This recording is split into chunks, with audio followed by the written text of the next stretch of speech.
اعوذ باللہ من الشیطان الرجیم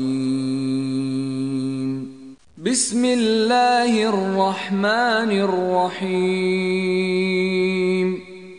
اور جو لوگ خدا کی راہ میں مارے جائیں ان کی نسبت یہ نہ کہنا کہ وہ مرے ہوئے ہیں، وہ مردہ نہیں بلکہ زندہ ہیں، لیکن تم نہیں جانتے۔ جو لوگ خدا کی راہ میں مارے گئے ان کو مرے ہوئے نہ سمجھنا، وہ مرے ہوئے نہیں ہیں بلکہ خدا کے نزدیک زندہ ہیں اور ان کو رزق مل رہا ہے۔ متنفس کو موت کا مزہ چکھنا ہے، اور تم کو قیامت کے دن تمہارے اعمال کا پورا پورا بدلہ دیا جائے گا۔ تو جو شخص آتش جہنم سے دور رکھا گیا اور بہشت میں داخل کیا گیا وہ مراد کو پہنچ گیا، اور دنیا کی زندگی تو دھوکے کا سامان ہے۔ پروردگار، ہم نے ایک ندا کرنے والے کو سنا کہ ایمان کے لیے پکار رہا تھا، یعنی اپنے پروردگار پر ایمان لاؤ، تو ہم ایمان لے آئے۔ اے پروردگار، ہمارے گناہ معاف فرما اور ہماری برائیوں کو ہم سے محو کر، اور ہم کو دنیا سے نیک بندوں کے ساتھ اٹھا۔ تو ان کے پروردگار نے ان کی دعا قبول کر لی اور فرمایا کہ میں کسی عمل کرنے والے کے عمل کو مرد ہو یا عورت ضائع نہیں کرتا۔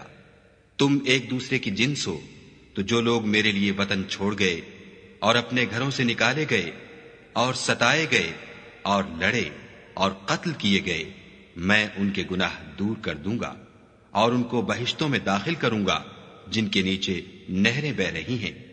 یہ خدا کے ہاں سے بدلہ ہے اور خدا کے ہاں اچھا بدلہ ہے۔ جہاد سے ڈرنے والو، تم کہیں رہو، موت تو تمہیں آ کر رہے گی، خواہ بڑے بڑے محلوں میں رہو۔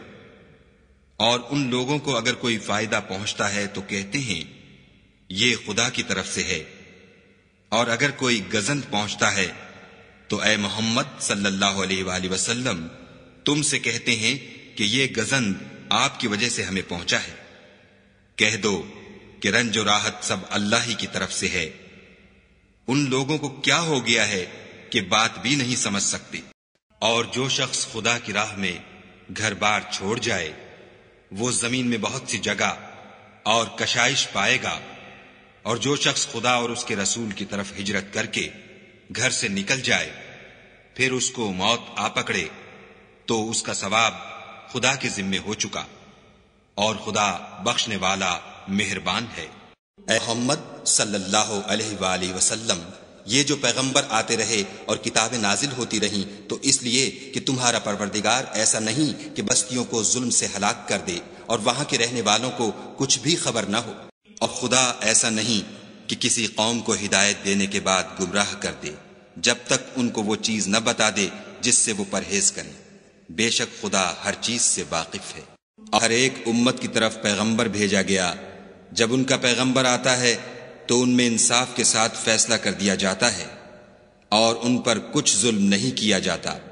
اور تمہارا پروردگار ایسا نہیں ہے کہ بستیوں کو جبکہ وہاں کے باشندے نیکوکار ہوں از راہ ظلم تباہ کر دے۔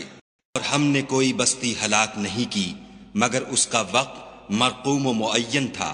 جن لوگوں نے نادانی سے برا کام کیا پھر اس کے بعد توبہ کی اور نیکوکار ہو گئے تو تمہارا پروردگار ان کو توبہ کرنے اور نیکوکار ہو جانے کے بعد بخشنے والا اور ان پر رحمت کرنے والا ہے۔ جو شخص ہدایت اختیار کرتا ہے تو اپنے لیے اختیار کرتا ہے، اور جو گمراہ ہوتا ہے تو گمراہی کا ضرر بھی اسی کو ہوگا۔ اور کوئی شخص کسی دوسرے کا بوجھ نہیں اٹھائے گا، اور جب تک ہم پیغمبر نہ بھیج لیں عذاب نہیں دیا کرتے۔ ہر متنفس کو موت کا مزہ چکھنا ہے، اور ہم تم لوگوں کو سختی اور آسودگی میں آزمائش کے طور پر مبتلا کرتے ہیں، اور تم ہماری طرف ہی لوٹ کر آؤ گے۔ اور جن لوگوں نے خدا کی راہ میں ہجرت کی پھر مارے گئے یا مر گئے ان کو خدا اچھی روزی دے گا، اور بے شک خدا سب سے بہتر رزق دینے والا ہے۔ اور تمہارا پروردگار بستیوں کو ہلاک نہیں کیا کرتا جب تک ان کے بڑے شہر میں پیغمبر نہ بھیج لے جو ان کو ہماری آیتیں پڑھ پڑھ کر سنائے۔ اور ہم بستیوں کو ہلاک نہیں کیا کرتے مگر اس حالت میں کہ وہاں کے باشندے ظالم ہوں۔ کہہ دو کہ اگر تم مرنے یا مارے جانے سے بھاگتے ہو تو بھاگنا تم کو فائدہ نہیں دے گا، اور اس وقت تم بہت ہی کم فائدہ اٹھاؤ گے، اس لیے کہ تمہارے بارے میں بخل کرتے ہیں۔ پھر جب ڈر کا وقت آئے تو تم ان کو دیکھو کہ تمہاری طرف دیکھ رہے ہیں، اور ان کی آنکھیں اسی طرح پھر رہی ہیں جیسے کسی کو موت سے غشی آ رہی ہو۔ پھر جب خوف جاتا رہے تو تیز زبانوں کے ساتھ تمہارے بارے میں زبان درازی کریں اور مال میں بخل کریں۔ یہ لوگ حقیقت میں ایمان لائے ہی نہ تھے، تو خدا نے ان کے اعمال برباد کر دیے، اور یہ خدا کو آسان تھا۔